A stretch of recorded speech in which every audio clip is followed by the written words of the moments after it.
Good afternoon, and we begin with that breaking news. As we go to air, Erin Patterson is giving evidence in the blockbuster Mushroom murder trial. We're 24 days into the case, and this is the first time the jury is hearing from her in her own words.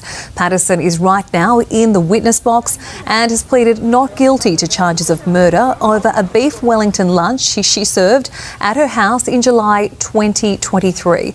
We'll take you live to outside court in Morwell shortly. But first, a look at today's other news. 8 people have been injured in the US state of Colorado after an attack at a pro-Israel demonstration. The FBI investigating it as an act of terrorism, saying the suspect used a makeshift flamethrower to set people alight. Nine's US correspondent Jonathan Kersley is following developments. This is the man police say is responsible for what they are investigating as an act of terrorism. Armed with what it's alleged are makeshift flamethrowers, the suspect is accused of setting people alight. Across Boulder, Colorado's Pearl Street Mall, victims burned.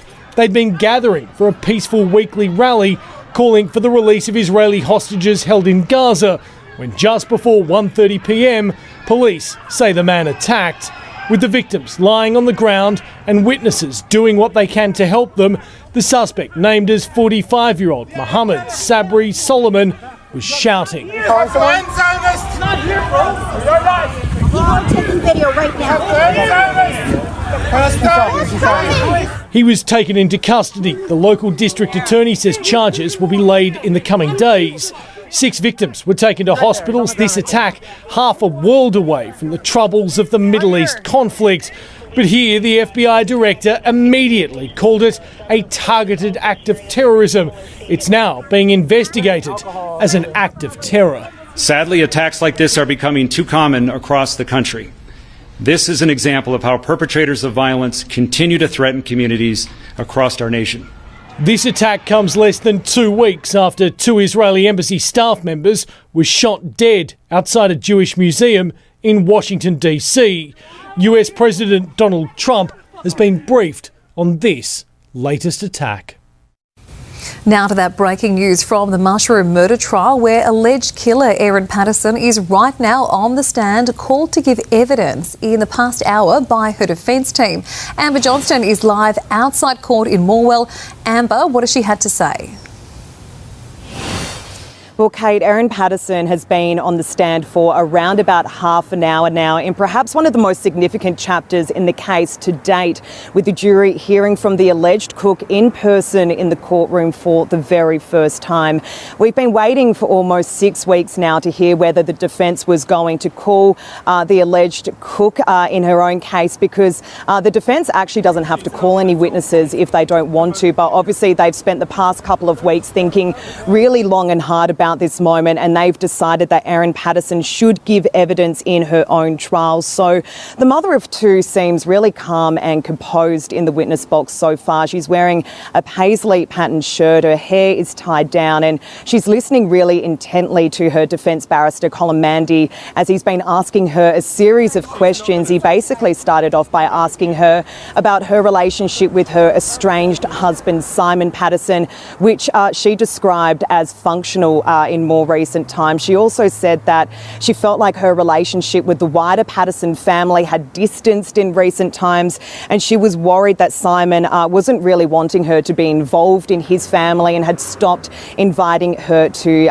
family events and social occasions. So, Kate, this is probably Erin Patterson's only chance at convincing the jury that she is in fact innocent, as she stands in the witness box facing a potential lifetime behind bars. Amber Johnston live in Morwell. Thanks for the update. A controversial new trend is taking the NRL scene by storm. Fans over the weekend seen taking part in the game Run It Straight, with competitors doing just that. A group running full speed down the hill behind Brookvale Oval recreated what they had just seen minutes before as the Manly and Brisbane match came to an end. Alex Heike reports.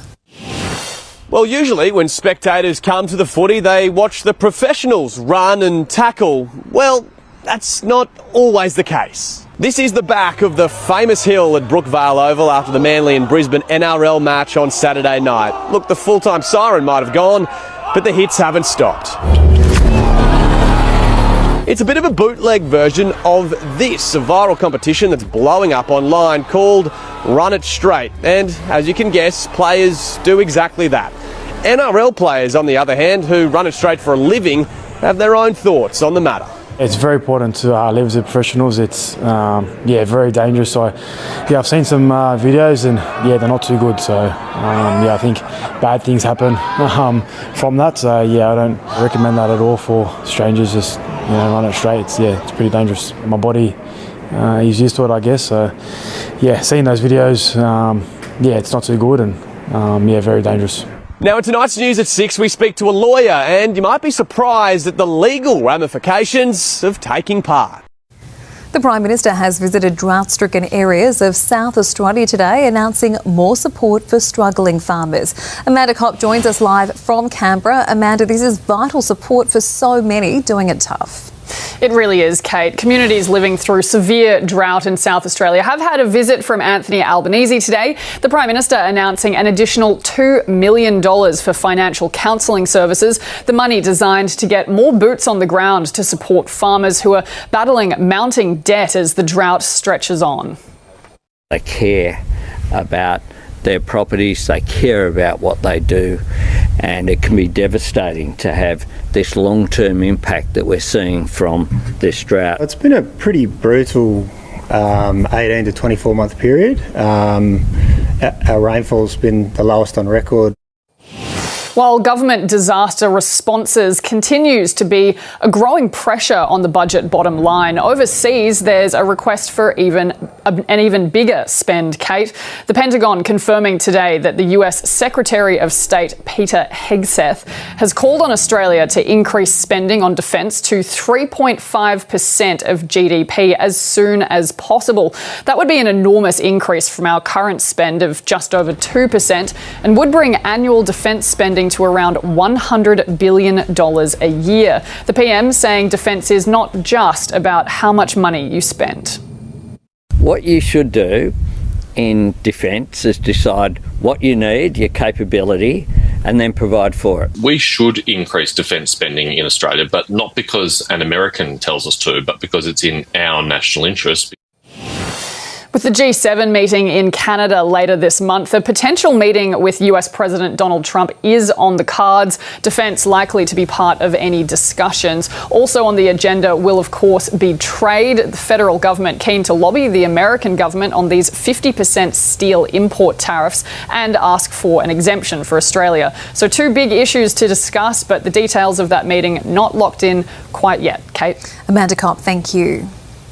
Sydney was engulfed by a blanket of fog this morning, with commuters battling to get to work. All ferries on Sydney Harbour and Parramatta River were cancelled for more than an hour. Workers told to take other forms of transport. I've never seen fog like that, or certainly not for a long time. It made for some pretty dramatic views, but I think people are pretty understanding when the fog closes in. Safety is first. The mist subsided by late morning, with all ferry services resuming.